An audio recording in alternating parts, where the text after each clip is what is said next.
चलो 2 रुपये कर दे देना ये। सब्जी ले लो, ताजी ताजी सब्जी ले लो। 7 रुपए जुड़ी पालक, 10 रुपए पाव भिंडी। भाई साहब कहिए, चाहिए कुछ? नहीं चाहिए। सब्जी चाहिए क्या? सब्जी एकदम ताजी सब्जी है। अरे भाई जी इधर देखिए ना, एकदम ताजी सब्जी, ताजी। कितने हुए? 100 रुपये साहब। लीजिए साहब। एक काम करो, ये दोनों बैग रखो, मैं 1 मिनट में आता हूँ, ध्यान रखियो। जी साहब। सब्जी ले लो, सब्जी ताजी ताजी सब्जी ले लो। देखिए 10 रुपए पाव भिंडी। साहब कुछ चाहिए क्या? बहन जी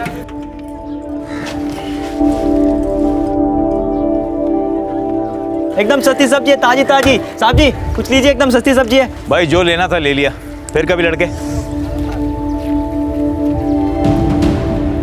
ताजी ताजी सब्जी ले लो साहब, सब्जी ले लो। सब्जी सब्जी कुछ चाहिए क्या? कहिए, सब्जी यहाँ पे ताजी ताजी ताजी सब्जी है, ताजी ताजी सस्ती सब्जी है। चाहिए तो कहिए कहिए कहिए, एकदम ताजी सब्जी है, सस्ती सब्जी है। चाहिए क्या भाई साहब? चाहिए क्या? कहिए, ताजी सब्जी एकदम ताजी ताजी सब्जी। कहिए कहिए, 10 रुपए पाव है, 10 रुपए पाव भिंडी है। हाँ, 20 रुपए, 20 रुपए। चाहिए क्या भाई साहब? कहिए कहिए कहिए तो कुछ चाहिए क्या? सब्जी वगैरह? हाँ अरे लीजिए, एकदम सस्ती सब्जी है। 7 रुपए जुड़ी पालक है। चाहिए क्या कुछ? एकदम ताजी ताजी सब्जी है भाई साहब। आपको चाहिए क्या कुछ? ताजी सब्जी ले लो। तुमने किसी को गाड़ी का दरवाजा खोलते हुए देखा क्या? ना साहब, मैंने नहीं देखा। तो मेरा बटुआ क्या हवा निकल गई? ए सुनो, तुमने किसी को गाड़ी के आसपास भटकते हुए देखा है? गाड़ी के अंदर से मेरा बटुआ चोरी हो गया। नहीं देखा साहब। तुम ही ने चुराया होगा, अब भोले बन रहे हो। अरे नहीं साहब, ये आप क्या कर रहे हो? सालों से यहाँ धंधा कर रहे हैं, सब्जी बेच बेच कर मेहनत के 2 पैसे कमाते हैं। अगर चोरी ही करनी होती तो मेहनत काहे करते साहब? अभी पता चल जाएगा सालो।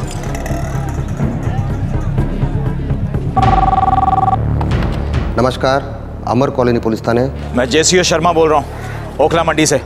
एक चोरी का केस दर्ज करना है। पूरा नाम बताइए, पूरा पता बताइए। JCO Devendra Sharma, 17th engineering core, पता है गौतम विहार, 132/34। मैं यहाँ ओखला सब्जी मंडी आया था सब्जी खरीदने।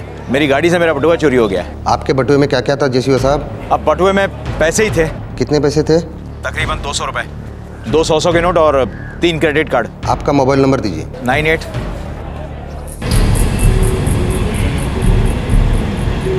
सर, अगला कॉल आया था ओखला मंडी से। एक फौजी ऑफिसर का बटुआ उनकी गड्डी से गायब हो गया। गाड़ी से बटुआ गायब हो गया, वो भी किसी फौजी अफसर का। अजीब बात है, लेकिन कॉल आया है, रजिस्टर में केस दाखिल भी हुआ है, तो एक्शन तो लेंगे ही लेंगे। एक बार जब पुलिस रजिस्टर में शिकायत एंटर की जाती है तो उस पर अमल करना पुलिस की ड्यूटी बन जाती है। इसलिए जब जेसीओ ने शिकायत की तो उसे बाकायदा सुना गया और एंट्री भी की गई। काफी रात हो चुकी थी, फिर भी पुलिस ओखला मंडी पहुंची और इस गुमशुदा बटुए की तलाश शुरू हुई। सुनने में एक साधारण सा केस, लेकिन क्या से क्या हो गया।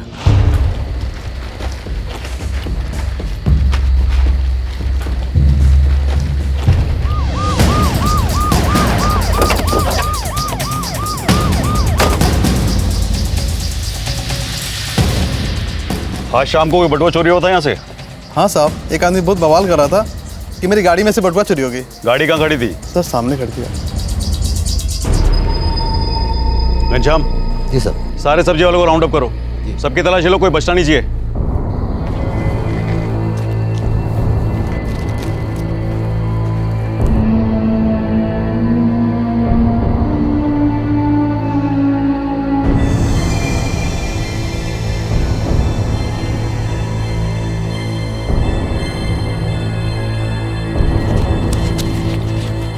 सर, इस बटुए में 100 के 2 नोट और उस फौजी अफसर के कंप्लेंट में भी 100 के 2 नोट थे। उठा ले साले को। अरे साहब, नहीं साहब, मैंने क्या किया है? अरे वो 200 रुपए मेरे दिन भर की कमाई है, मैंने कोई चोरी नहीं की। उस आदमी की कार यहाँ तेरे ठेले के पास में खड़ी थी ना? जी हाँ साहब। ड्राइवर का सीट का दरवाजा तुम्हारी तरफ था? जी हाँ। तो फिर तेरे अलावा और कौन है जो गाड़ी के अंदर हाथ डालेगा? बेवकूफ समझता है हमें? गाड़ी में डाल इसको। अरे नहीं सर, अरे सच कह रहा हूँ साहब, कोई चोरी नहीं की है। अरे साहब आप समझ क्यों नहीं? अरे बात तो सुनिए मेरी। अरे साहब मैंने कोई। क्रेडिट कार्ड के साथ में क्या किया? साहब मेरा यकीन कीजिए, ये बटुआ मेरा है और ये 200 रुपए भी मेरे। मैंने कोई बटुआ नहीं चुराया। हीरो, दिन भर की तेरी कमाई 0 थी, हैं? बटुआ पड़ा हुआ देखा और हाथ मार लिया? खुदा कसम साहब, मेरी सब्जियां भी की। ये 200 रुपए मेरे दिन भर की कमाई है। तेरा मतलब है किसी 1-2 ग्राहक ने तेरे से सारी खरीदी की, हैं? और दिए तेरे को ये 2 100 के करारे नोट। कोई भी मैला पिचका हुआ 10, 20, 50 का नोट नहीं, सिर्फ ये 2 हरी 100 की पत्तियां। साहब ये तो बचे हुए हैं, ऊपर से 85 रुपए थे। कहाँ है वो? उसमें से 50 रुपए मैंने ठेले के मालिक को दिए, 20 रुपए का खाना खाया और हाँ 15 रुपए वो मंडी के हवलदार जी को हफ्ता दिया। झूठ बोलता है? हवलदार को हफ्ता दिया तूने? अम्मी कसम साहब, धंधा हो या ना हो, हर रोज मैं हवलदार जी को हफ्ता देता हूँ। एक लफ्ज भी अगर मुंह से निकाला ना तो तेरी सारी सब्जियां डंडे के साथ में हलक के नीचे घुसेड़ दूंगा। साला पुलिस को बदनाम करता है, हैं? सब्जी मंडी का कीड़ा। घनश्याम, FIR बनाओ। 379 चोरी और 411 किसी दूसरे की चीज को गलत नियत से अपने पास रख लेना है। कोर्ट में पेश करो। कीड़े की तरह रेंगेगा ना तब सच बोलेगा। लेके जाओ इसको। अरे साहब मैं सच कह रहा हूँ, ये बटवा मेरा है साहब। अरे मैंने कोई चोरी नहीं की है साहब।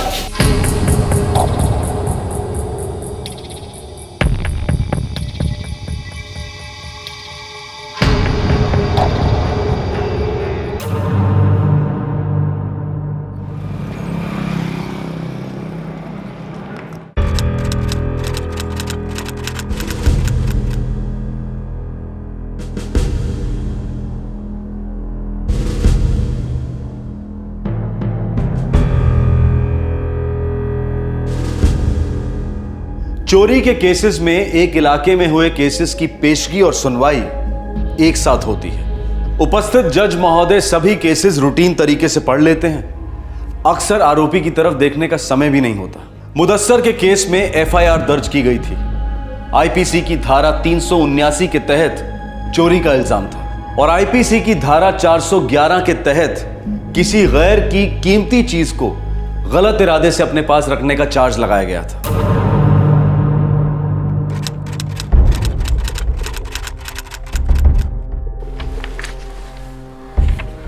ये मुदस्सर वाला केस कल हुआ है? Yes sir.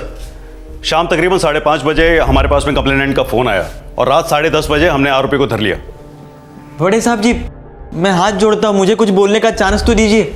मैंने वो जब बोलने दिया जाएगा तब बोलना, और सिर्फ तभी बोलना। तब तक चुपचाप खड़े रहो।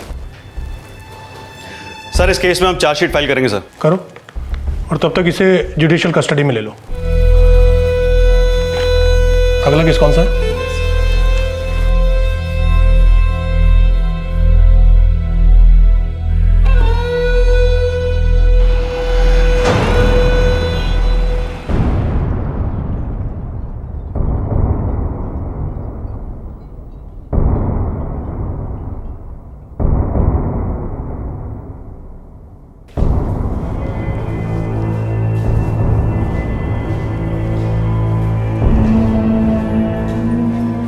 यहाँ खड़े रहो। चलो।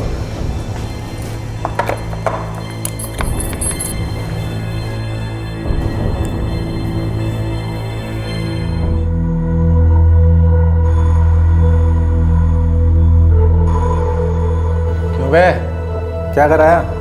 कुछ नहीं भैया, ये लोग मुझ पे गलत इल्जाम लगाए। कहते हैं मैंने चोरी की। अल्लाह कसम मैंने आज तक कभी चोरी नहीं की है भैया। अब जब तू यहाँ से बाहर निकलेगा ना, चोरी क्या खून भी करेगा और डकार तक नहीं लेगा। और वैसे भी तू सरकारी मेहमान है, मस्त रहे, लंबी छुट्टी समझ ले इसको। भैया भैया मैं बेगुनाह हूँ, मुझे यहाँ नहीं रहना, मुझे काम करना है। मेरे घर पैसे भेजने हैं महीने के महीने, वहाँ मेरी अम्मी अब्बू मेरे भाई बहन हैं। अरे मेरे भोलेनाथ, अब से ये 4 दीवारी ही तेरा घर है और हम सब हैं तेरे अम्मी अब्बू सब कुछ। इससे पहले की जिंदगी को एक सपना समझकर भूल जा, समझा? जेल में रहकर जेल के बाहर का सोचना मना है, क्योंकि बाहर की दुनिया में ना तो कोई तेरे बारे में सोच रहा है और ना ही कोई तेरे गम में रो रहा है। और वैसे भी 2-3 महीने से पहले तू यहाँ से जाने वाला नहीं है।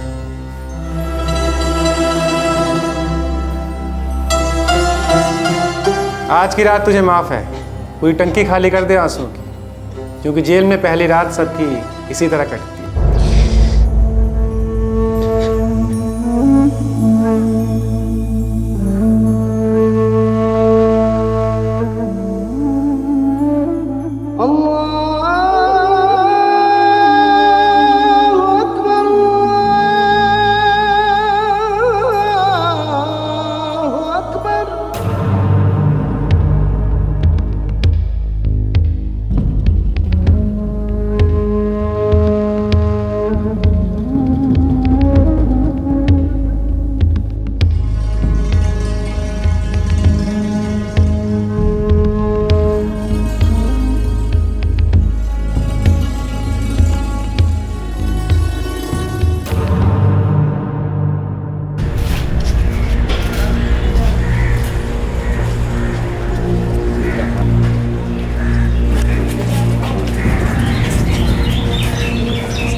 ज्ञान जी, एक सेकंड देंगे मुझे?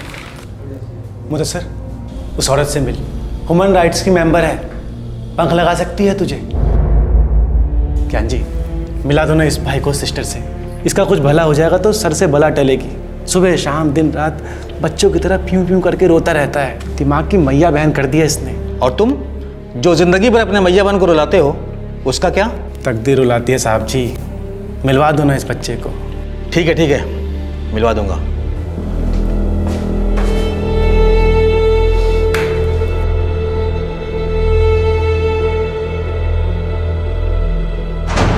सिस्टर जी, मैं खुदा की कसम खा के कहता हूँ, मैंने चोरी नहीं की है। शांति रखो मुदस्सर, मेरे कुछ सवालों के जवाब दोगे? आपको जो पूछना है पूछिए। कहाँ से हो? बहराइच, यूपी से। कौन कौन है वहाँ? मेरी अम्मी अब्बू, छोटे छोटे भाई बहन हैं, मैं सब में बड़ा हूँ। दिल्ली में कोई है तुम्हारा? जी नहीं। यहाँ कैसे आए? पैसा कमाने के लिए सिस्टर जी। 4 साल हो गए यहाँ आए। मुश्किल से 15 साल का था मैं। घर में बड़ी तंगी थी, बड़ी खस्ता हालत थी हमारी।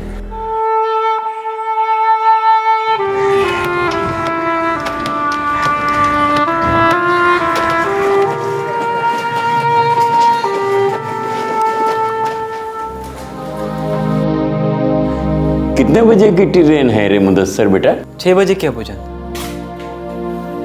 पर बेटा वहां तो अकेला करेगा क्या? 4 पैसे जुटाऊंगा अम्मी। यहाँ बहराइच से तो ज्यादा ही मिलेंगे ना दिल्ली में।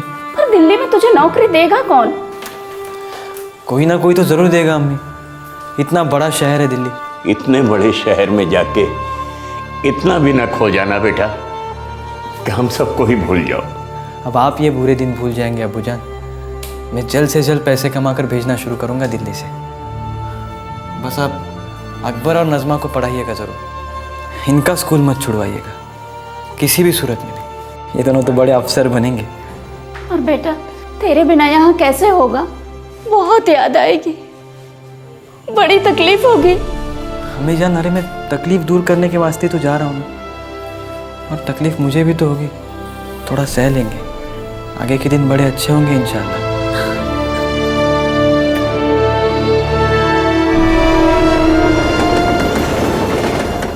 यहाँ दिल्ली में पहले कुछ दिन यहाँ वहाँ घूमता रहा, फिर पहली नौकरी मिली होटल में।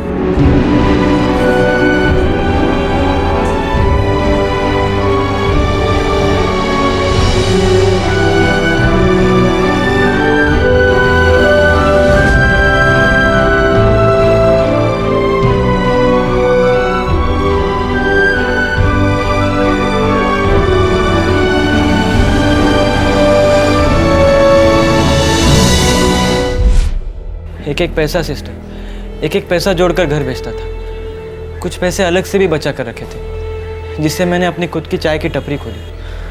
पहले से दिल था कुछ खुद का हो, छोटा ही सही।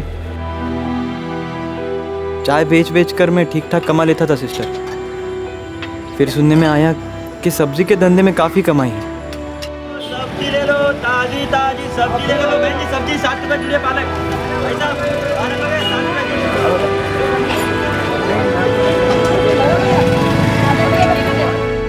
तकरीबन 6 महीने हो गए सिस्टर जी मेरे सब्जी के ठेले को। बड़ा कीमती होता है ये ठेला। मालिक को किराया दो, पुलिस वालों को हफ्ता दो, मंडी में जगह के लिए म्यूनसिपलिटी वालों को, गुंडों को पैसे दो। पैसे बचाने के लिए मैं तो मंडी में ही सोने लगा था। सारी की सारी कमाई घर भेजता था। 2 महीने से वो किन हालात में होंगे क्या पता। एक तो मेरी फिक्र और ऊपर से पैसे भी नहीं। जब ये सोचता हूँ ना तो मेरी आंखें भर आती है सिस्टर। तो तुमने वो बटुआ नहीं चुराया? नहीं सिस्टर जी, मैंने नहीं चुराया। पुलिस ने जो बटुआ मुझसे छीना वो मेरा ही था, उसमें के 200 रुपये भी मेरे ही थे। अरे मैं क्यों चोरी करूँगा? 4 साल से मेहनत करके कमा रहा हूँ, तरक्की भी की। अगर चोरी ही करनी होती तो बहुत पहले की होती ना। मैं अपने अम्मी अब्बू भाई बहन सबकी कसम खा के कहता हूँ, मैंने कोई चोरी नहीं की। सिस्टर जी, मैं आपके सामने हाथ जोड़ता हूँ, मुझे यहाँ से बाहर निकालिए। अगर इस बात की ज़रा सी भी भनक मेरे घर वालों को लगी तो उनकी ज़िंदगी में कयामत आ जाएगी, बिखर जाएंगे वो टूट टूट के। मुदस्सर, शांति रखो। मैं तुम्हारी ज़मानत की एप्लीकेशन फाइल करूँगी और पुलिस से जाकर भी बात कर कर देखती हूँ, शायद कुछ हो जाए। लेकिन तुम हिम्मत मत हारना, अपने खुदा पर भरोसा रखो। देखिए मैडम, इंक्वायरी चल रही है, हम लोग जल्दी ही चार्जशीट फाइल करेंगे। 2 महीने से वो लड़का जेल में सड़ रहा है इंस्पेक्टर। कोई सड़वड़ नहीं रहा मैडम, आपके और हमारे टैक्स के पैसे जाते हैं इन क्रिमिनल्स को जेल में पालने पोसने के लिए। और वैसे भी हमें मैडम 3 महीने का समय मिलता है चार्जशीट फाइल करने का, अभी सिर्फ 2 ही महीने हुए हैं, 1 महीना और है हमारे पास में। इंस्पेक्टर 200 रुपए की चोरी का केस है, कोई आतंकवादी हमले का नहीं। ऐसी भी क्या इन्वेस्टिगेशन चल रही है, जरा बता सकते हैं आप? जी नहीं, बिल्कुल नहीं बता सकता। एक तो आपका लेक्चर सुनूं, ऊपर से आपको सारी रिपोर्ट भी दूं। और फिर मैडम, चोरी 200 रुपए की हो या 2 करोड़ की, चोरी चोरी होती है। आज अगर छोड़ दिया तो कल डाका डालेगा आप ही के घर, फिर आना रोते हुए हमारे पास में। मैं तुम्हारे पास आई थी ये सोच के कि शायद थोड़ी सी इंसानियत, वरना कॉमन सेंस काम कर जाएगा। मैं कोर्ट में अपील करूंगी।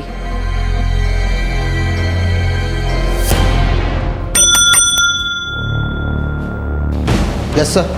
घनश्याम, वो ओखला सब्जी मंडी वाले केस की फाइल लेकर के आओ, और वो कंप्लेनेंट फौजी, उनका स्टेटमेंट लेना, और उसके बाद में सब्जी मंडी के सारे सब्जी वालों का स्टेटमेंट लेना। सिस्टर जी कोर्ट जाने की बात कर रही थी।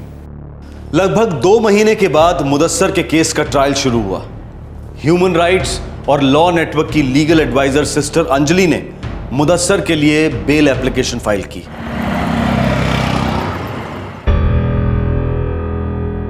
जेसीओ देवेंद्र शर्मा, आपने 100 नंबर पर फोन करके अपना पर्स चोरी होने की शिकायत दर्ज कराई थी? जी हाँ, कराई थी। तो आपका बटुआ चोरी हुआ था? जी हाँ, चोरी हुआ था। थैंक यू योर ऑनर, आप जा सकते हैं। हाँ, ये कॉल मैंने लिया था और इंस्पेक्टर साहब के साथ ओखला मंडी गया था तहकीकात करने। हमने वहाँ मुदस्सर को हिरासत में लिया, जब उसके बटुए में से हमें 200 रुपये मिले। कंप्लेनेंट जेसीओ साहब ने कहा था कि उनके चोरी हुए बटुए में 200 रुपये थे। साहब की कार मुदस्सर के ठेले से लगकर खड़ी थी और ड्राइवर सीट की तरफ का दरवाजा मुदस्सर के ठेले की तरफ था। आरोपी को स्टैंड में बुलाओ। तुम्हारा कोई वकील नहीं है? जी नहीं बड़े साहब जी। हाँ, एक सिस्टर जी मिली थी, पर आज वो यहाँ इस वक्त दिखाई नहीं दे रही है। हाँ, उन्होंने तुम्हारी जमानत के लिए एप्लीकेशन दाखिल की है। पहले अदालत तुम्हारे लिए वकील नियुक्त करेगी, उसके बाद ही तुम्हारे केस की सुनवाई होगी। अगला केस क्या है?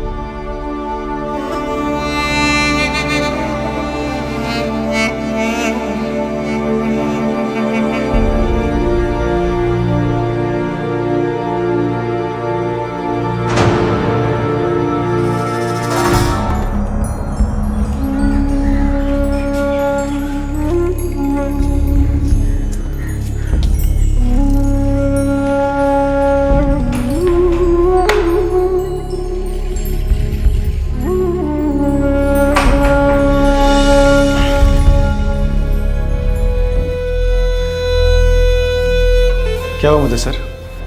वो अदालत मुझे पहले वकील देगी और फिर सुनवाई शुरू होगी। एक तो शुरू होने में टाइम लगता है, और जब एक बार सुनवाई शुरू होती है तो ख़त्म होने का नाम नहीं लेती।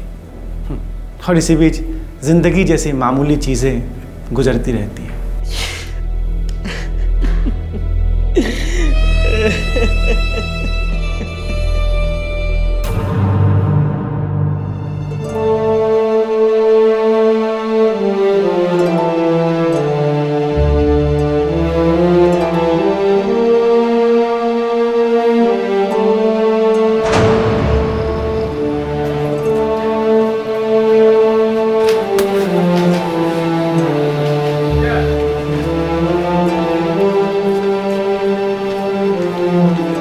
मुदस्सर? जी मैम साहब। मैं अदालत की तरफ से भेजी गई हूँ, तुम्हारी वकील हूँ। तो क्या आज मैं घर जा पाऊंगा मैम साहब जी? मैं तुम्हारी बेल एप्लीकेशन आगे करूँगी, पर पहले ये बताओ कि तुम्हारा क्या फैसला है? मेरा फैसला? मैं कुछ समझा नहीं मैम साहब जी। मुदस्सर, क्या तुम चोरी कबूल करना चाहोगे? अरे ऐसे कैसे, कुछ किया ही नहीं तो क्या कबूल करूँ? देखो, मेरा काम था पूछना, ठीक है? तुम नॉन गिल्टी प्लीड करोगे और तुम्हें ट्रायल फेस करना होगा। ये क्या होता है मैम साहब जी? मुकदमा मुदस्सर, फिल्मों में देखा होगा, सरकारी वकील ये साबित करने की कोशिश करेंगे कि तुमने चोरी की है, और हम ये साबित करने की कोशिश करेंगे कि तुमने चोरी नहीं की है।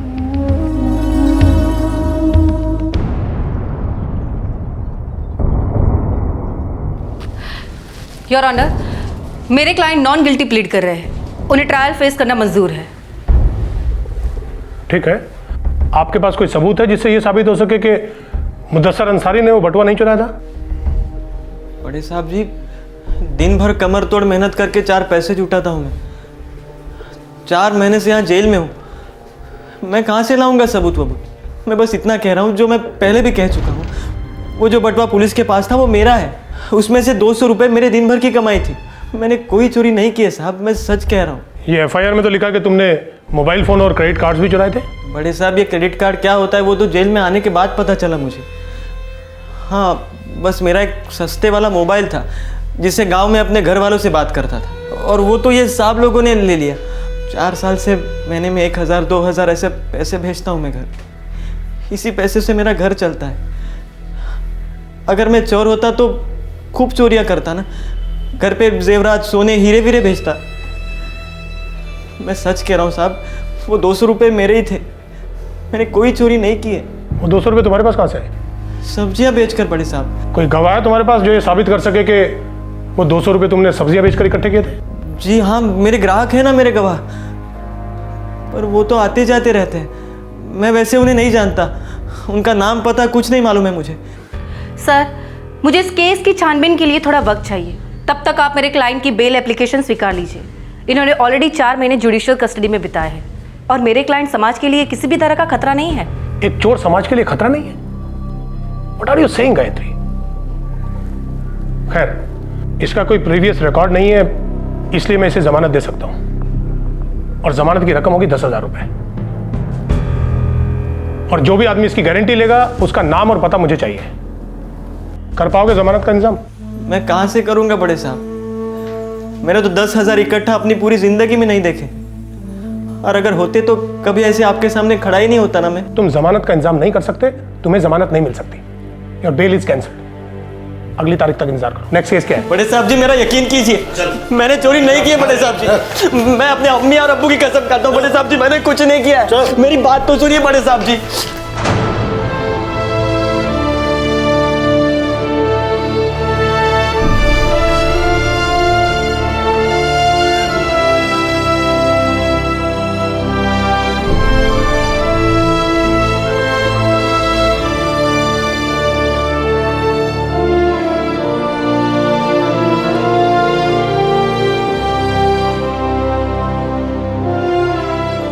सत्रह अगस्त 2010 को यह 200 रुपए की चोरी का केस शुरू हुआ। यह रकम इतनी छोटी थी, आरोप इतना छोटा था, पूरा केस इतना छोटा था कि इसकी सुनवाई की, इसे अंजाम देने की किसी को कोई जल्दी नहीं थी। बस 19 साल का मुदस्सर जेल में पड़ा सड़ रहा था। पूरे 6 महीने बीत गए और फिर आया फरवरी 2011 का सुनवाई का दिन।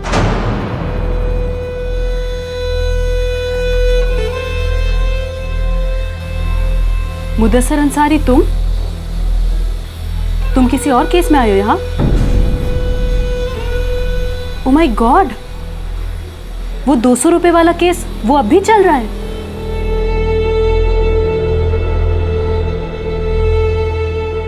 ट्रायल चल रहा है। पर बेल? जमानत की रकम थी 10,000 रुपये, मुदस्सर नहीं भर पाया, सो नो बेल। ये तो गलत है गायत्री। वो गरीब लड़का 10,000 रुपये कहाँ से लाता, वो भी 200 रुपए की चोरी के केस के लिए? ये जज के ऑर्डर्स थे, इसमें मैं क्या कर सकती हूँ? आप एक फेवर करेंगी मुझ पर? कैसा फेवर सिस्टर अंजलि? ये केस मुझे सौंप दो। ठीक है, अगर तुम उसकी हेल्प कर सकती हो तो इसमें मुझे क्या एतराज हो सकता है?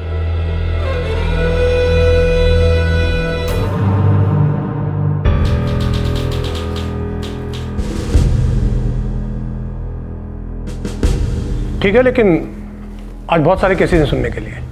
मुदस्सर अंसारी के केस की सुनवाई अगले हफ्ते सोमवार को होगी।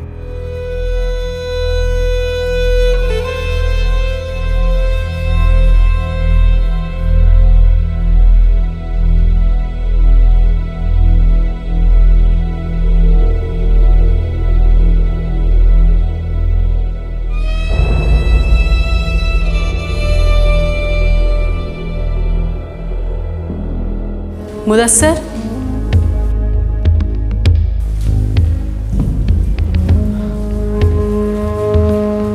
मुदस्सर, मैं तुम्हें यहाँ से बाहर निकालूंगी बहुत जल्द। तुम बस। जी सिस्टर जी, मैं शांति रखूंगा, हिम्मत नहीं हारूंगा, खुदा पे भरोसा रखूंगा।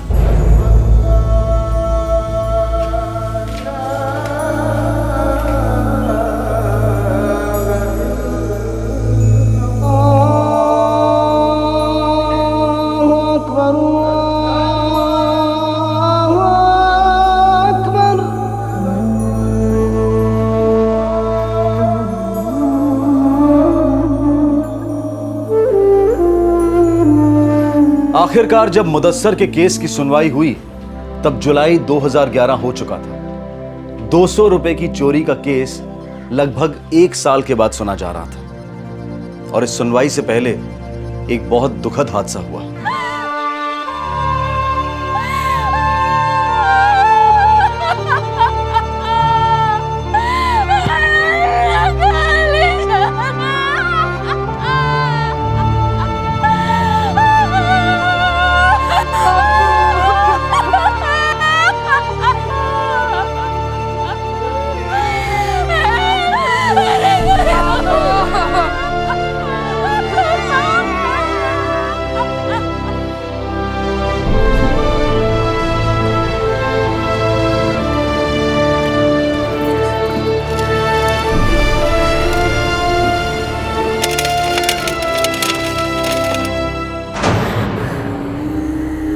तुम्हारे अब्बू ने सही कहा था, तुम्हारा मुदस्सर भाईजान खो गया दिल्ली में, भूल गए हो हम सबको। उसके अब्बू का इंतकाल हुआ और उसने मुंह तक ना दिखाया। कभी सोचा ना था कि हमारा मुदस्सर इतना खुदगर्ज निकलेगा। खाला मत निकालो ऐसे अल्फाज मुदस्सर के लिए, जरूर कोई मजबूरी होगी, किसी बड़ी मुश्किल का सामना कर रहा होगा वो। पूरा 1 साल मजर, 1 साल से 1 पैसा नहीं भेजा। अरे पैसा तो दूर, कोई खत नहीं, कोई खबर नहीं। हम गांव वाले हैं, अनपढ़ है और बेवकूफ नहीं है।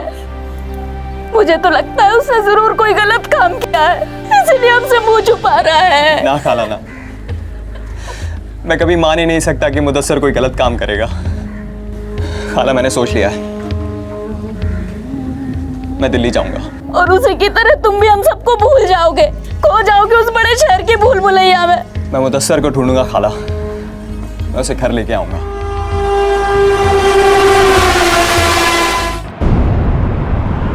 साहब एक बात चेक कर लीजिए, हम पहले गए थे ओखला सब्जी मंडी, वहाँ जाके पता चला कि हमारे मुदस्सर पर कोई पुलिस केस हुआ है। फिर हम गए अमर कॉलोनी पुलिस थाने, वहाँ पे किसी साहब ने बताया कि वो यहाँ इस जेल में है। सर साहब एक मुदस्सर अंसारी है बैरिक नंबर 7 में। साहब एक बार मुझे उससे मिलने दीजिए, मेरा दिल कह रहा है वो वही है साहब।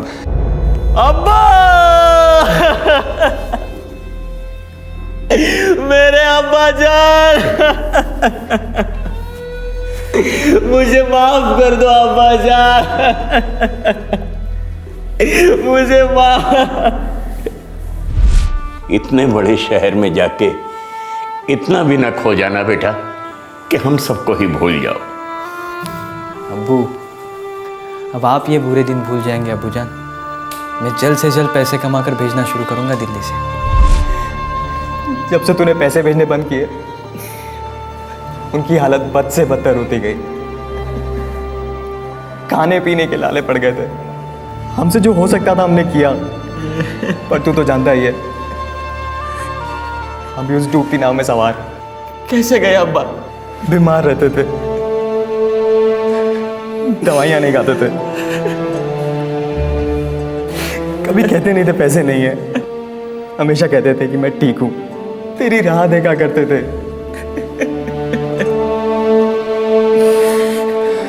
और फिर 5 दिन पहले प्यारे हो गए अल्लाह मियाँ को। अब्बू जान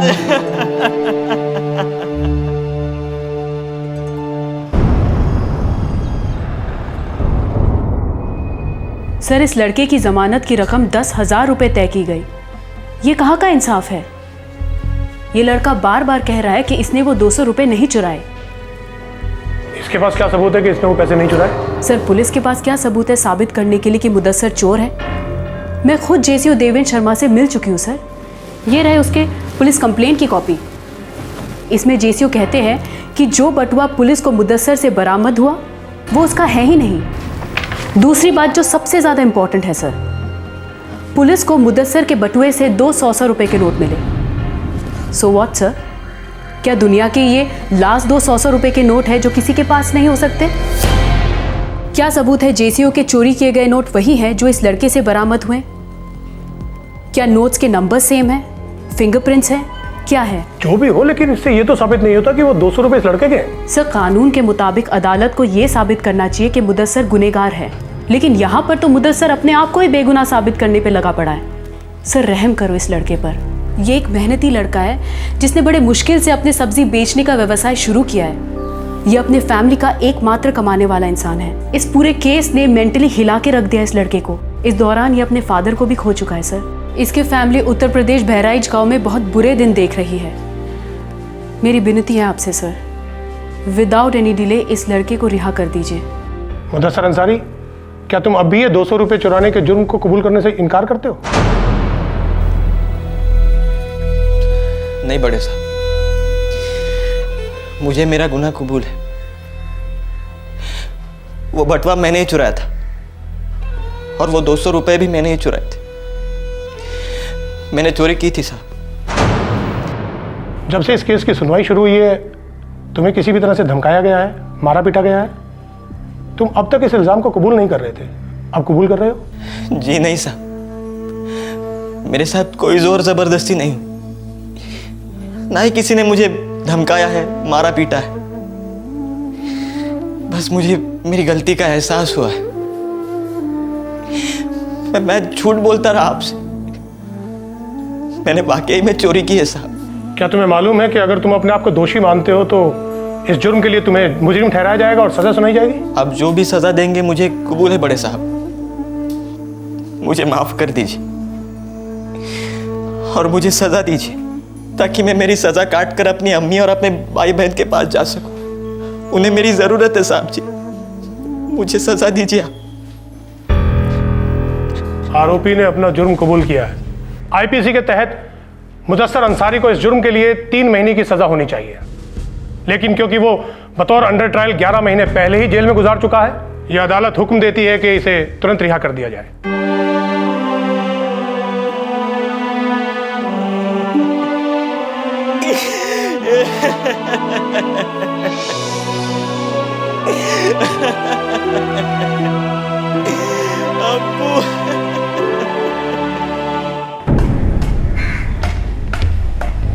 मुदस्सर चलो।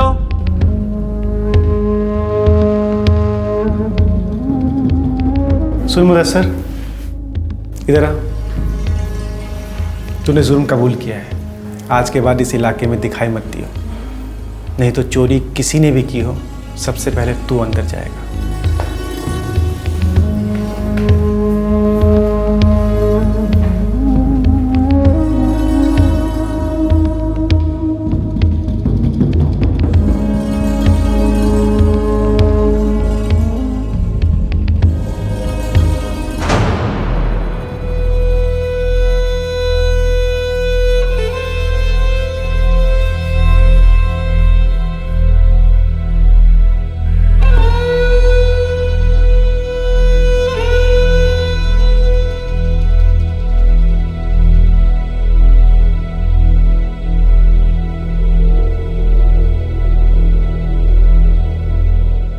पूरे 11 महीने जेल में इंतजार करने के बाद आखिरकार मुदस्सर को आजादी नसीब हुई, लेकिन बहुत बड़ी कीमत चुकानी पड़ी उसे इस आजादी के लिए। मुदस्सर को अपने ऊपर लगे 200 रुपए की चोरी के आरोप को कबूल करना पड़ा। इस दौरान उसके पिता का देहांत हो गया। जेल से निकलकर मुदस्सर अपने दोस्त के साथ अपने गांव वापस लौट गया। ह्यूमन राइट्स और लॉ नेटवर्क के लीगल एडवाइजर ने मुदस्सर की तरफ से मानहानि का केस फाइल करना चाहा, लेकिन मुदस्सर से कोई कांटेक्ट नहीं हो पा रहा है। ह्यूमन राइट्स और लॉ नेटवर्क के आंकड़े बताते हैं कि देश भर में हजारों अंडर ट्रायल्स जेल में सालों सड़ते रहते हैं क्योंकि उन्हें कानूनी मदद उपलब्ध नहीं हो पाती। 200 रुपए की चोरी के केस में जमानत की रकम 10,000 रुपए। एक तरफ लोग करोड़ों लूटकर डकार तक नहीं लेते, अरबों के स्कैम के बाद चुटकी बजाते छूट जाते हैं, और यहां सिर्फ 200 रुपए की चोरी के लिए एक 19 साल का लड़का अपनी जवानी के 11 महीने जेल की अंधेरी सलाखों के पीछे काटता है, वो भी एक ऐसे जुर्म के लिए जो कभी साबित ही नहीं हुआ। उस लड़के ने कबूल कर लिया ताकि उसे छुटकारा मिल सके। इस केस में दोषी कौन है? वो आदमी जिसका बटुआ चोरी हुआ?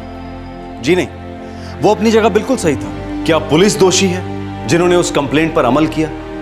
जी नहीं, वो लोग तो अपनी ड्यूटी कर रहे थे। क्या हमारी अदालत दोषी है?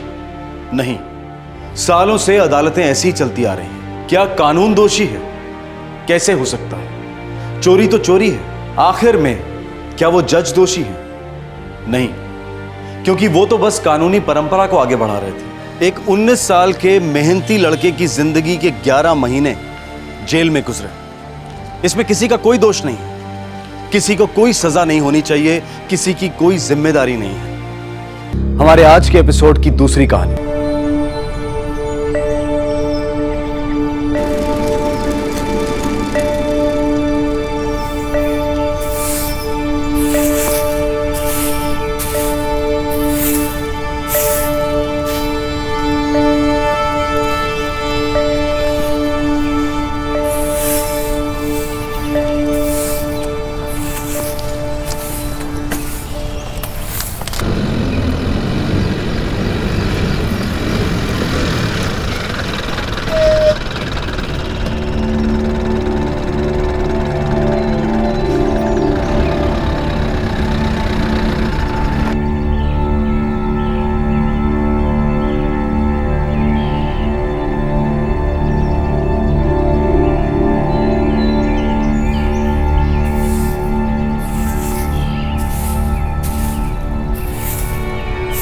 माँ, अरे मीनू, कोई खबर ही ना की। आजा। दीदी, दीदी, कैसी हो?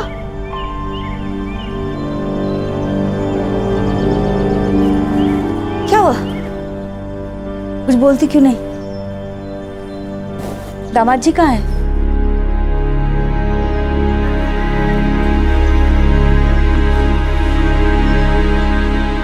पता ना क्या हुआ।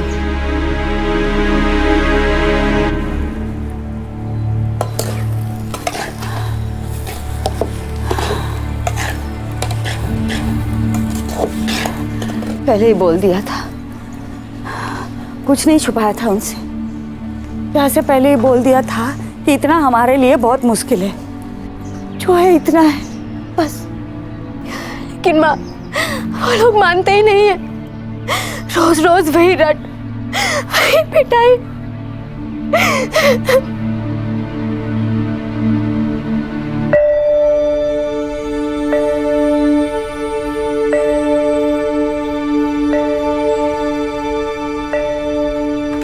सौम्य सिंह जी, मीनू मेरे भाई की बेटी सही, लेकिन मेरे लिए सगी बेटी से कम नहीं है। शादी में कोई कसर नहीं छोड़ेंगे, आप लोग बेफिक्र रहिए।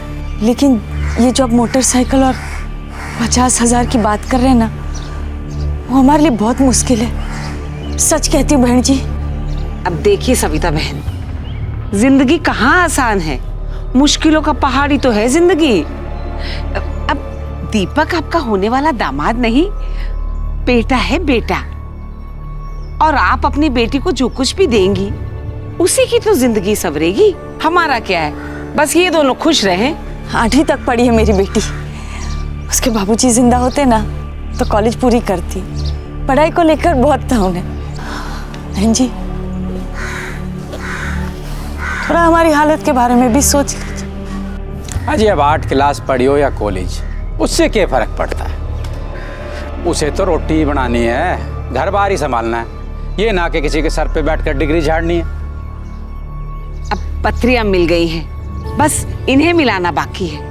अब इनके मिलने में कोई बाधा नहीं आनी चाहिए, खासकर आपकी तरफ से। देखिए सविता बहन, कई बार है ना, बड़े बड़े काम छोटी छोटी गलतियों की वजह से बिगड़ जाते हैं। सोच लीजिए आप।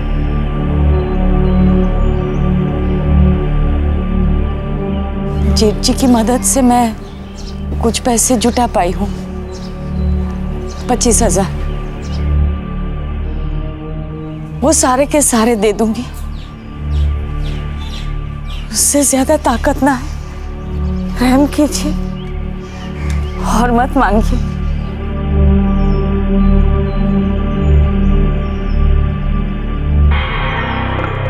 रहम वहम की क्या बात करो बहन जी, अब ना है ताकत तो ना है। अब हम भी कोई लालची भेड़िए तो है ना। अब यहाँ तक आए हैं तो यहाँ से लौट के जाना मुश्किल है। अब जो है जैसा है निभाएंगे।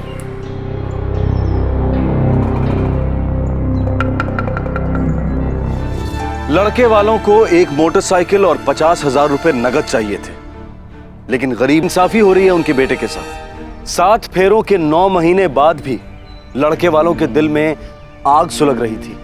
इस आग को, इस प्यास को बुझाने के लिए उन्होंने लड़की को अपनी माँ के घर वापस भेज दिया। अब गरीब विधवा माँ आखिर करती तो क्या करती? ये रोज रात को आते हैं, ताने मारते हैं, बुरी तरह से पिटाई करते हैं हमारी, और सास ससुर भी इनका साथ देते हैं। रोज रोज 50,000 और मोटरसाइकिल की बात निकालते हैं। मैं भी करूं तो क्या करूं? तुझे यहाँ रुकने बोलूंगी तो तेरी बहन इस घर में हमेशा के लिए रुक जाएगी। कोई ब्याह नहीं करेगा उससे।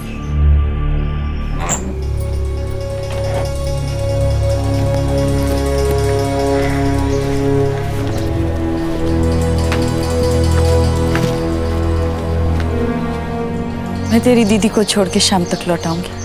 तू ख्याल रखना घर का। जी माँ।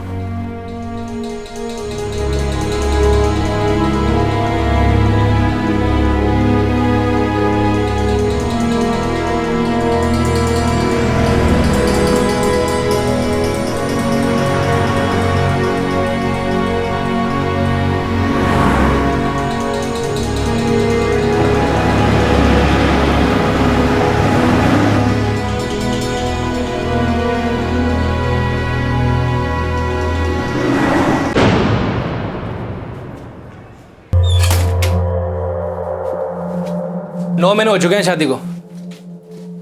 इतने में तो अच्छी खासी रकम जमा कर ली होगी आपने।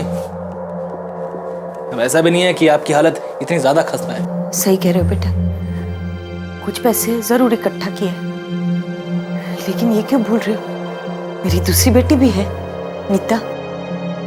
अरे समझण, आपके जेठ जी तो कह रहे थे कि वो आपकी बेटियों के पिता समान हैं। अब पिता का धर्म क्यों ना निभा रहे वो? इतना सा इंतजाम तो वो आराम से कर सके हैं। देखिए समधन जी, हमसे कोई बात छुपी नहीं है। हम सब जानते हैं मीनू के पिताजी की सारी पेंशन आपके पास आती है, वो भी हर महीने 750 रुपए समधन जी, सिर्फ 750 रुपए। आज की महंगाई में आप ही बताइए 750 रुपए कितने दिन चलते हैं? समधन जी, हम भी इसी महंगाई के जमाने में जी रहे हैं। आपकी बेटी बहुत तंगी से गुजर रही है। अरे आप माँ होकर इतनी कंजूसी दिखाएंगी तो क्या होगा आपकी बेटी का? अरे आपका खून से अपने खून का एक एक कतरा इकट्ठा करके आपको सौंप दिया समधी जी। रहम कीजिए, मेरी बेटी पर जुल्म ना करें, अपनी बेटी समझ कर रखिए उसे। अरे अब तो वो आपके घर की लक्ष्मी है। सासू माँ, आप तो जानती हैं कि मेरी कंडक्टर वाली तनख्वाह कुछ खास नहीं है। आप मुझको मोटरसाइकिल 50,000 देंगी तभी तो जाके कोई मैं नया काम शुरू करूंगा ना। इतनी सी बात है, इतनी बार आपको समझा चुका हूं, लेकिन आपके समझ में एक बात तक नहीं आती है। मैं कुछ बनूंगा तभी जाके असल में ये लक्ष्मी बनेगी ना, वरना बस नाम की लक्ष्मी किसे चाहिए। अच्छा, चलता हूं।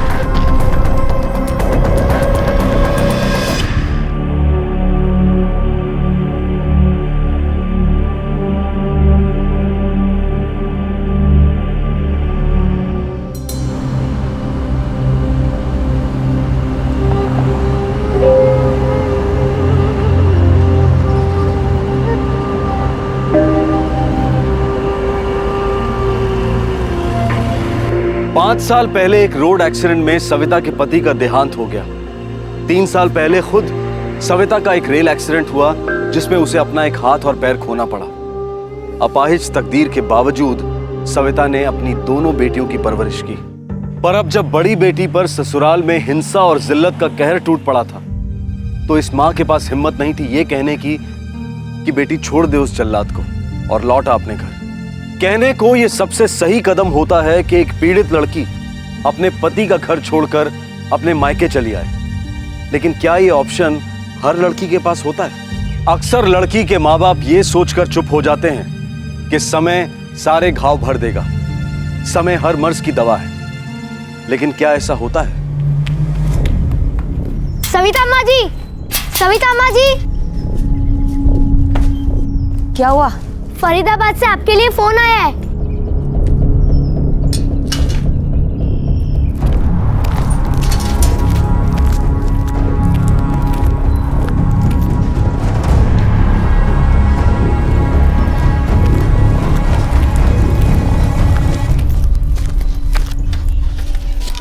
हेलो।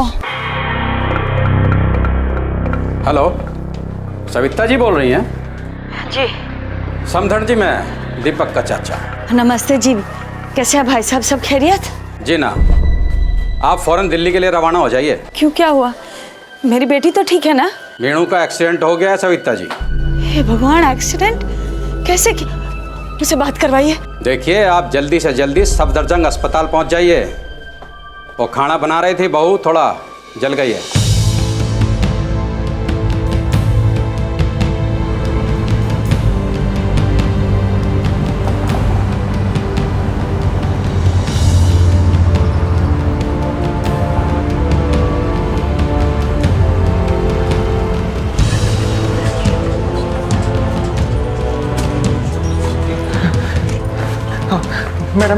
मैडम जी हमारी बेटी को यहाँ भर्ती किया गया है। कौन सा डिपार्टमेंट? खाना बनाते समय जल गई। जी। ओके, तो आप बंस वार्ड में जाओ, इधर से बाएं। अच्छा, चलो। मैडम जी, इसको क्या हुआ, कैसे हुआ? ये आप डॉक्टर से ही पूछ लीजिए प्लीज, और आवाज धीमी रखिए। 2 घंटे पहले एडमिट हुई आपकी बेटी। नर्स बता रही थी कि जिन लोगों ने उसे यहाँ लाया वो तो तुरंत भाग खड़े हो गए, इलाज का बिल तक नहीं बना, कुछ नहीं, बस चले गए। पर ठीक तो हो जाएगी ना मेरी मीनू? 95%, यानी कि 95% जल गई आपकी बेटी। हालत बहुत ज्यादा नाजुक है। डॉक्टर साहब, ये सब हुआ कैसे? भाई मैं ये कैसे बता सकता हूँ, ये तो वो लोग जाने जो उसे यहाँ इस हालत में लेकर आए और भाग भी गए। आप हॉस्पिटल का एडवांस भर दीजिए और बाकी जो दूसरी फॉर्मेलिटीज हैं वो पूरी कर दीजिए। मुझे तुरंत ट्रीटमेंट शुरू करनी होगी, क्रिटिकल हालत समझते हैं। हाँ,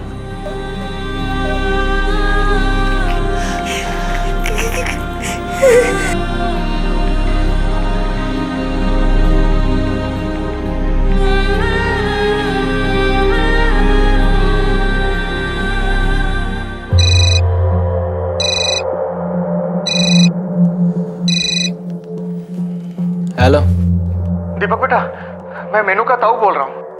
हाँ कहिए, क्या बात है? बताओगे तो तुम बेटा।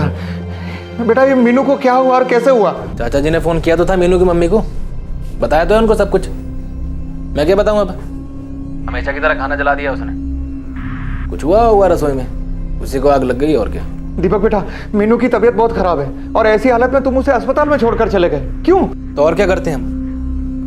देखिए, हमारा मीनू के साथ अब कोई लेना देना नहीं है।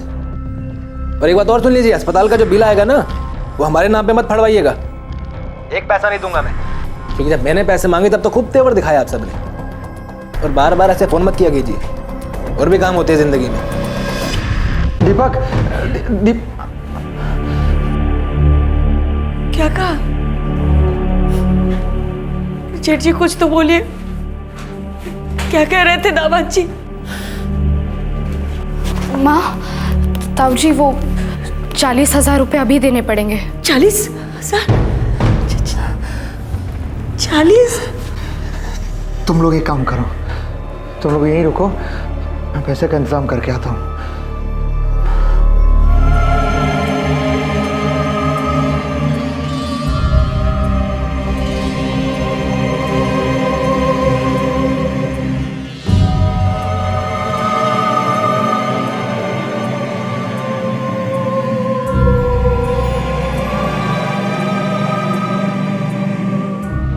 मीनाक्षी के 95% बर्न्स थे।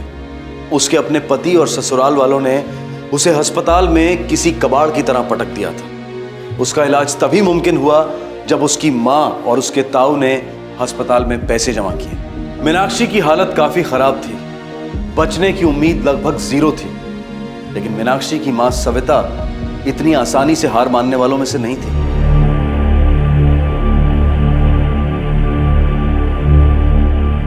50,000 और मोटरसाइकिल नहीं दी तो उन्होंने ऐसे बदला लिया, ऐसे चिड़ची मेरे मीनू को जला दिया। अब वो सब सोचने का वक्त नहीं है।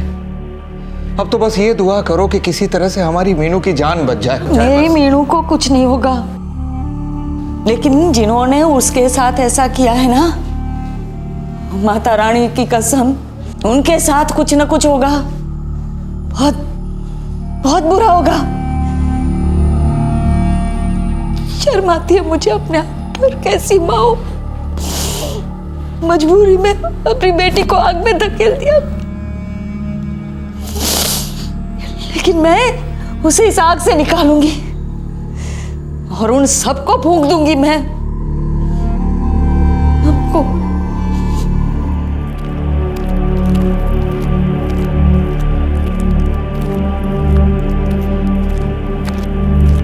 अरे बहन जी, ये सफदरजंग अस्पताल तो हमारे इलाके में है, पर हादसा तो फरीदाबाद में हुआ है ना। हादसा नहीं सर, जुर्म हुआ है।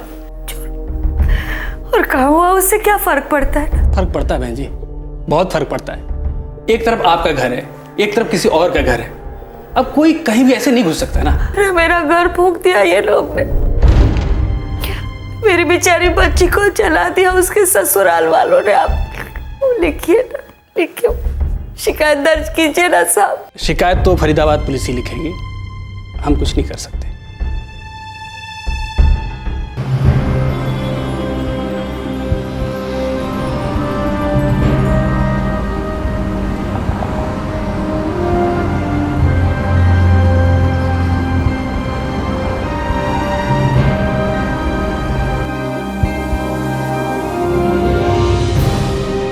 क्या कहा आपने? दीपक सिंह, भरतनगर बस्ती। हाँ साहब, उसने और उसके परिवार वालों ने मेरी बेटी को जिंदा जलाने की कोशिश की। एक मिनट। जी सर। अरे सिंह, वो जो आज हमारे यहाँ एनसी दर्ज हुई है ना, उसकी फाइल लेके आओ। Yes sir.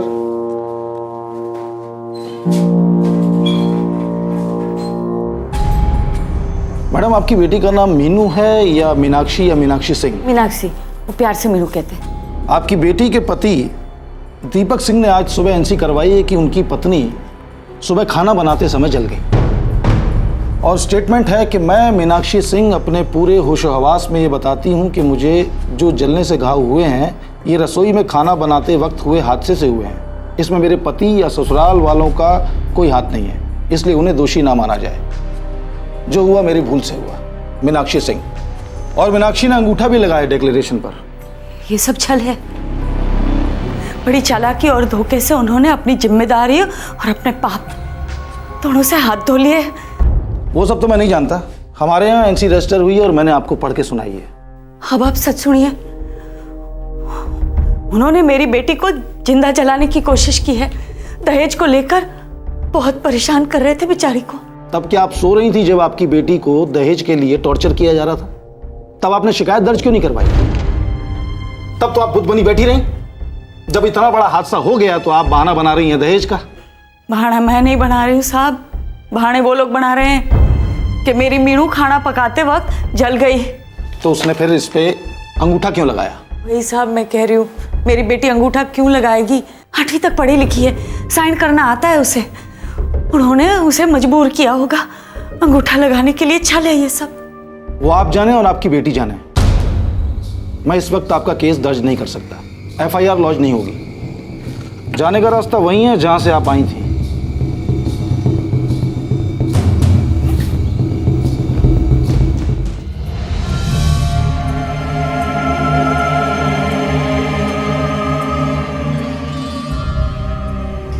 मैं आपको झूठा दिलासा नहीं दूंगा। बचने के चांसेस मान के चलिए है ही नहीं।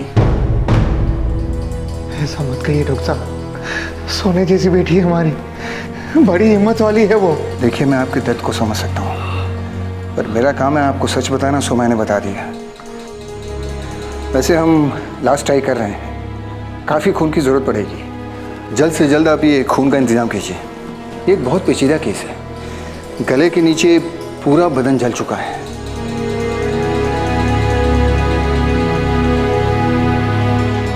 मीनू की माँ, अब अपने आप को कोसना बंद कर।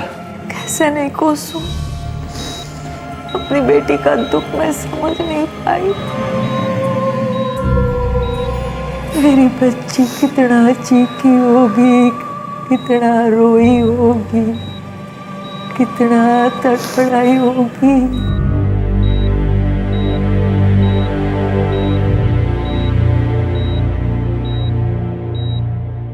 आप पेशेंट के रिश्तेदार हैं? देखिए, मैं वंदना वर्मा हूँ, नेशनल कमीशन फॉर विमेन से आई हूँ।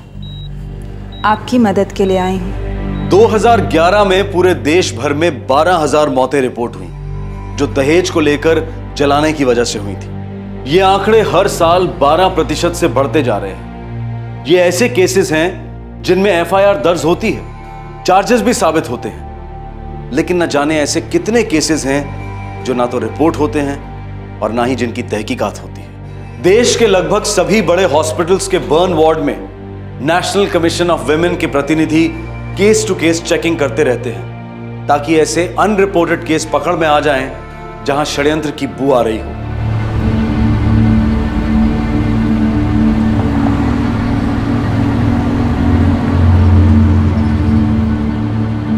देखिए सविता जी, हिम्मत ना हारें। हम आपकी बेटी को न्याय दिलाने की पूरी कोशिश करेंगे।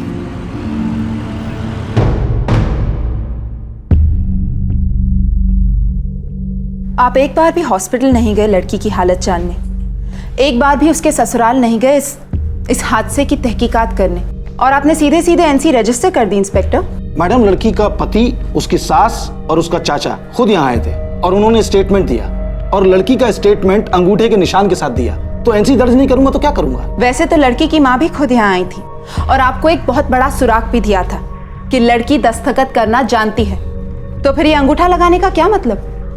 इसके बावजूद आपने एक बार भी लड़की से मिलना जरूरी नहीं समझा?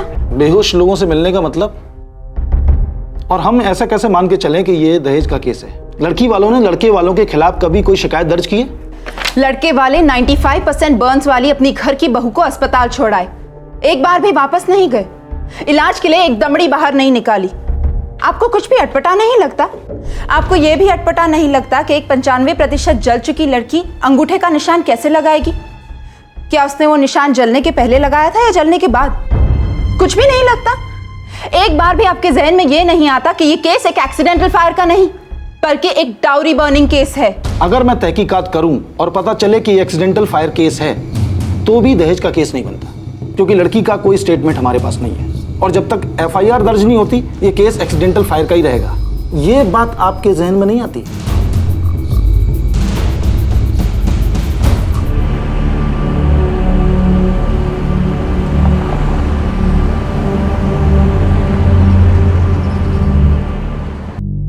देखिए, इतना सा, सिर्फ इतना सा सुधार है हालत में, पर होश में कब आएगी ये मैं क्या, कोई भी डॉक्टर नहीं कह पाएगा। होश में आने के कई लेवल्स होते हैं। एक पुलिस को सीरियस स्टेटमेंट देने की हालत, दूर है, बहुत दूर। दूर है तो हम दूर तक चलेंगे, उम्मीद नहीं छोड़ेंगे। वंदना जी, इस केस को मैं अच्छी तरह समझ चुका हूँ। जो कुछ भी करना होगा मैं ज़रूर करूँगा, लेकिन इन सब के लिए लड़की का स्टेटमेंट ज़रूरी है। डॉक्टर का कहना है कि वो बहुत जल्द होश में आएगी। तो तब तक इंतज़ार करते हैं मैडम। मैं 24 घंटे अवेलेबल हूँ। जैसे ही होश आए जस्ट कॉल मी, चाहे कोई भी वक्त हो, I will be there. Thank you SM sir.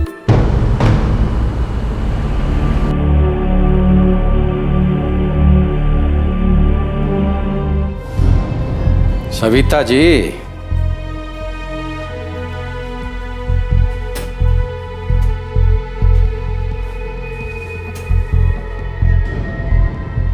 जो होया सो होया, उसे रहने दो।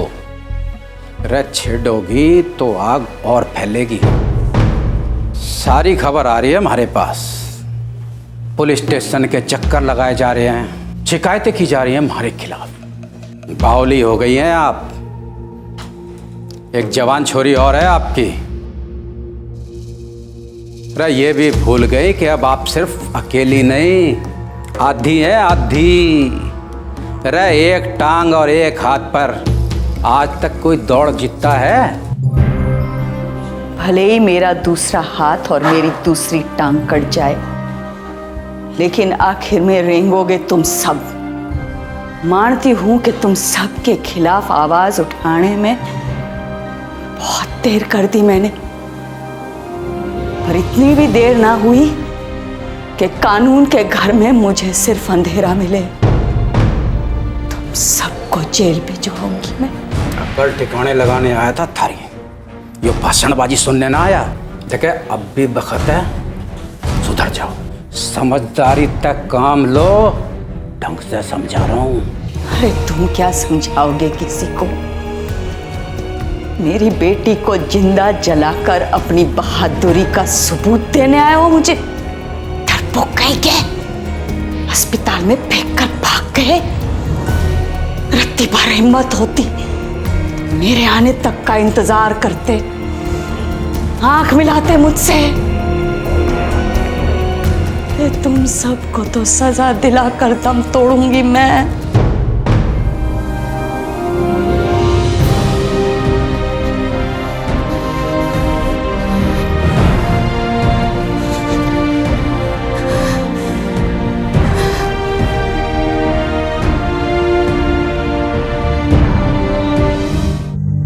जलने के बाद पूरा एक हफ्ता मीनाक्षी होश और बेहोशी की कगार पर तड़पती रही। 95% तक जलने के जख्मों से जूझती रही। आखिरकार आशा और उम्मीद की एक किरण नजर आई। मीनाक्षी अपना बयान देने की हालत में आ गई थी। उसने पुलिस को बताया कि उसके साथ क्या हुआ था, कैसे हुआ था और क्यों हुआ था।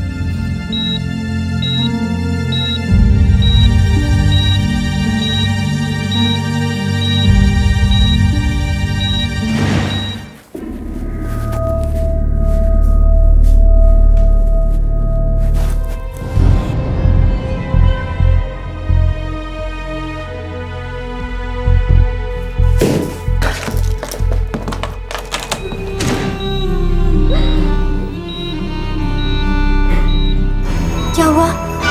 क्या बात हो गई? दीपक बेटा, चल आगे बढ़, हिम्मत कर।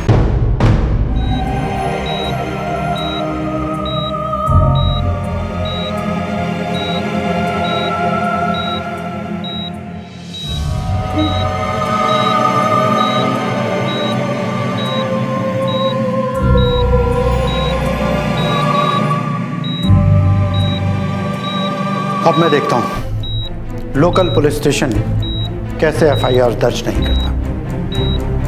आइए।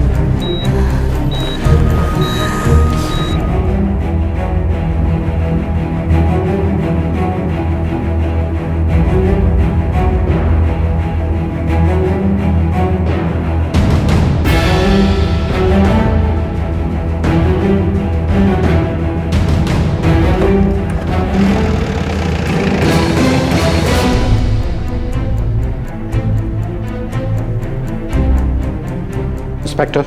Yes sir. दीपक और उसके पूरे परिवार को कल सुबह कोर्ट में पेश करो और आपकी इन्वेस्टिगेशन की डिटेल रिपोर्ट चाहिए मुझे। Yes sir. एक और डिटेल रिपोर्ट चाहिए। कौन सी रिपोर्ट सर? जो ये बतलाए कि आपकी ऐसी क्या मजबूरी थी कि आपने एफआईआर दर्ज नहीं की और ना ही इस केस की इन्वेस्टिगेशन शुरू की, जबकि लड़की पर अटेम्प्टेड मर्डर हुआ था। बहुत सीरियस बात है इंस्पेक्टर।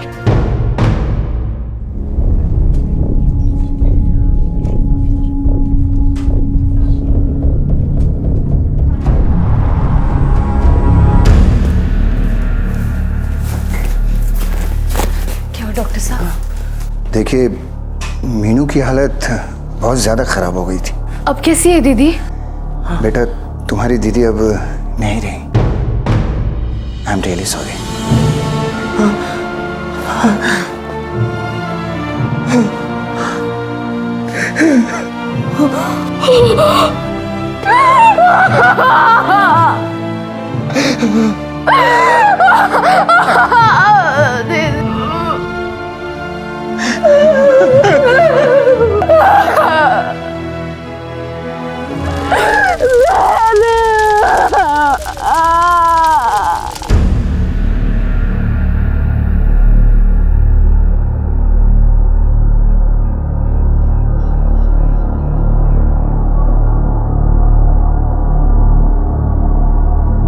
एसडीएम को बयान देने के ठीक 3 दिन बाद मीनाक्षी उर्फ मीनू चल बसी।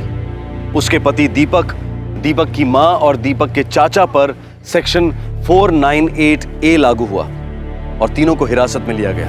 फिलहाल दीपक की मां को मेडिकल ग्राउंड्स पर रिहा किया गया है, लेकिन दीपक और दीपक के चाचा अभी भी कानूनी हिरासत में हैं और केस कोर्ट में चल रहा है।